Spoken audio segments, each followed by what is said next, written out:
İşte o niye? O dünya pisliğiydi orada ama Allah ona dünya içerisinde cenneti açtı. Cenneti gördü. Cenneti yaşadı. O yüzden sen de şimdi sen dünya için yaratılmadın ki cennet için yaratıldın. Cennet için yaratıldın. Cennete doğru bak. Cehenneme doğru değil. He. Güzelliğe bak, güzel bak. Sevin, mutlu ol Allah'tan, memnun ol. Verdiğinden memnun ol. Benim kulum benden memnun mu? Der, melaikeye sorar. Yok ya Rabbi, bu memnun değil, bu somurtuyor, sinirleniyor, şikayet ediyor. Sövüp sayıyor, bağırıyor, çağırıyor.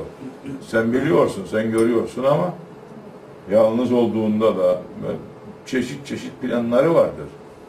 İyi, memnun değil. Onun benden memnun olup olmasa ben Allah'lığımdan kaybetmem. Ben gene Allah'ım.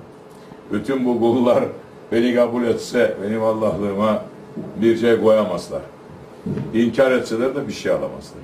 Sizi hepsinizi topyekün kun feyekun işinizi bitiririm. Yokluk alemine kor da yenilerini yaratırım bir anda. Ben Allah'ım. Bana kanun yok. Kanun sanadır. Allah öyle diyor şimdi bir de ya. O kanun, Kur'an-ı Kerim, şeriat beni bağlamaz, seni bağlar. Bu kadar şaşırmış bu insanlar artık. Alimler diyor ki Allah bunu söyledi, bunu değiştirme. Ve akılsız şeriat kanunu seni bağlar, seni. Allah'ı bağlamaz.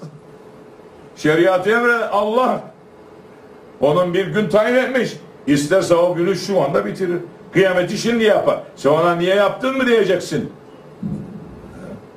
Şaşırmış. Alimler de kibir içerisinde, zalimler de kibir içerisinde. Tabii kibirleniyor. Kibirlen bakalım da seni iyi haşlarlar o bir tarafta. Kibirini oturdular. Ve minallahu tevfik, bu kadar yetersiz.